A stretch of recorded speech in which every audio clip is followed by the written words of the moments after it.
Okay class, so I was talking about the fundamental rights, that is the fourth key feature of our Indian constitution. So first, right to equality, second right to freedom, and third is right against exploitation. Beta, exploitation में I was talking about human trafficking. Human trafficking means buying and selling of illegal buying and selling of different commodities across national borders. हमारे देश की सीमा से बाहर अगर कोई भी चीज़ illegally खरीदा और बेचा जाता है, that is this is your what, this is your human trafficking. ठीक है, यहाँ पे आपको बता दूँ मैं कि ये एक ऐसा इलीगल ट्रेड होता है जिसमें वुमेन एंड चिल्ड्रन को भी परचेज और बाइंग एंड सेलिंग उनकी भी होती है. समझ रहे हैं ना आप? ठीक है, तो ये सब चीज़ें अब नहीं होंगी. क्यों? Because you have the right against exploitation. अब दूसरा इंपॉर्टेंट देखो, फोर्स्ड लेबर. फोर्स्ड लेबर क्या है? ज़बरदस्ती आप किसी से काम नहीं करा सकते, जिसको बंधुआ मजदूर कहा जाता है. Employment of children under 14 years of age. 14 साल के बच्चों से अगर आप कहीं काम ले रहे हैं, आपने देखा है बहुत सारे होटल्स में, रेस्टोरेंट्स में, हाँ, छोटे छोटे बच्चों से भीख मंगवाया जाता है, उनसे बर्तन धुलाए जाते हैं. इसका मतलब क्या हुआ कि उनका एक्सप्लॉयटेशन हो रहा है. उस एक्सप्लॉयटेशन के अगेंस्ट में हमें कॉन्स्टिट्यूशन में फंडामेंटल राइट मिला है, that is your right against exploitation. Clear? Fourth point is right to freedom of religion. Everyone is free to practice, to profess, to propagate their own religion of their own choice. आप ये नहीं कह सकते कि बुद्ध पूर्णिमा नहीं मनेगी. बौद्धिज़्म ये नहीं कह सकते कि दशहरा नहीं होगा. ठीक है, तो इस तरह से क्या है कि everyone has the right to celebrate, to propagate their religion of their own choice. What is your fifth point? Cultural and educational rights. Educational rights में क्या आता है? एजुकेशनल राइट्स मीन्स कि जो माइनॉरिटीज़ है, ठीक है, वो माइनॉरिटीज़ भी अपने हिसाब से, अपने कल्चर के हिसाब से अपने एजुकेशनल इंस्टीट्यूशंस को चला सकती है, उनका डेवलप कर सकती है. Clear? And what about the six fundamental rights, that is right to constitutional remedies. कि अगर ये पांचों राइट्स आपके फॉलो नहीं होते हैं तो छठा राइट उठा लो और इस राइट को लेकर के चले जाओ सुप्रीम कोर्ट. वहाँ पे जा कर के आप अपील कर सकते हो. So this right allows citizens to move the court if they believe that. आप कोर्ट तक मूव कर सकते हो अगर आपको लगता है कि आपके फंडामेंटल राइट्स जो है वो स्टेट के द्वारा या स्टेट के में रहने वाले लोगों के द्वारा जो है, चाहे गवर्नमेंट हो चाहे उस स्टेट में रहने वाले जो लोग हों उनके द्वारा एक्सप्लॉयटेशन होता है. तो अब फंडामेंटल राइट्स के बारे में बताओ. फंडामेंटल राइट्स जो है वो conscience of the Indian constitution. ये हमारी कॉन्स्टिट्यूशन का सोल है. सोल यानी चेतना है, यानी आत्मा है हमारी फंडामेंटल राइट्स. क्लियर? क्यों? क्योंकि इसमें कुछ सेट ऑफ रिटन राइट्स हैं जो कि स्टेट को, जो कि गवर्नमेंट को, या फिर जो पावर में रहने वाले लोग हैं उनको, उनसे प्रोटेक्ट कराएगी, उनके पावर को मिसयूज़ होने से बचाएगी. ठीक है, तो जितने भी कॉमन पीपल हैं उनके सामने ये पावर में रहने वाले लोग अपने पावर का मिसयूज़ ना करें, इसीलिए प्रोटेक्शन, ये फंडामेंटल राइट्स जो है वो आपको मिले हुए हैं. आर्बिट्ररी मीन्स मनमानापन. ठीक है, ओके. अब जो डॉक्टर भीमराव अम्बेडकर थे उन्होंने क्या कहा था कि fundamental rights has to objectives.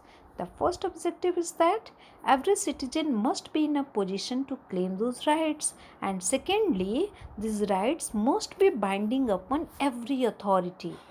सबसे पहली बात कि जितने भी लोग हैं इस देश में रहने वाले, एवरी सिटीजन, उनकी अपनी पोजीशन है कि वो अपने राइट्स को क्लेम कर सकती हैं.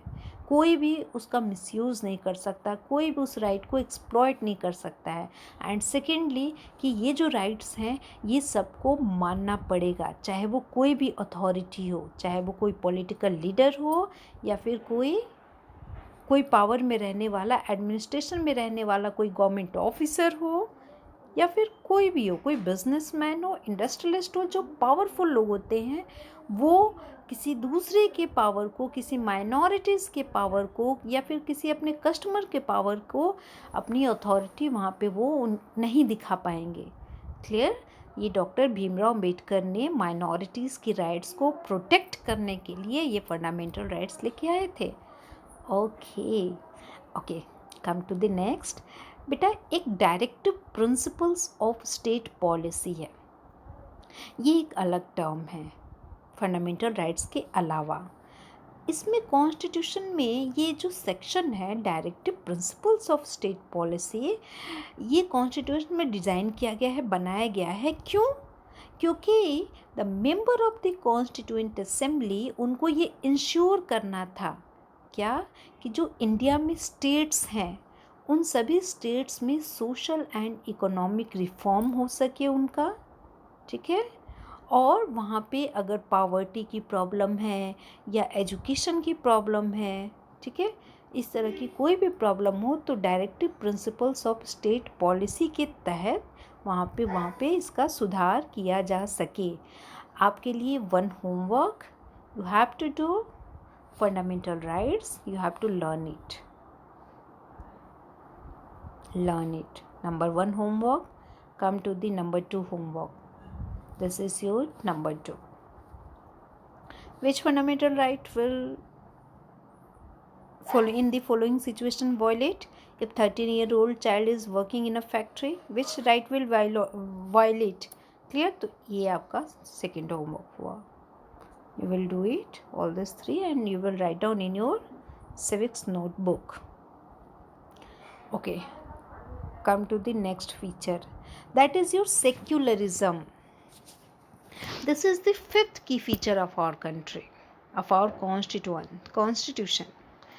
Secularism means a secular state is one in which the state does not officially promote any one religion as the state religion. This point must be noted by you. Mark this line. A secular state means वो राज्य जिसमें जो state है वो किसी एक religion को promote नहीं करेगी, किसी एक रिलीजन को प्रेफर नहीं करेगी, और स्टेट के सामने each and every religion is equal. Clear? अब कैसे होता है देखो, अब यहाँ पे क्या होता है कि कॉन्स्टिट्यूशन का जो रूल है वो कहता है कि भाई जिस तरह से फुटबॉल के गेम में रूल होते हैं ना कि आप पैर से ही खेल सकते हो, अपनी हाथ से नहीं खेल सकते, अगर ये टच हो जाता है तो फॉल माना जाता है, ठीक है। अब क्या होता है कि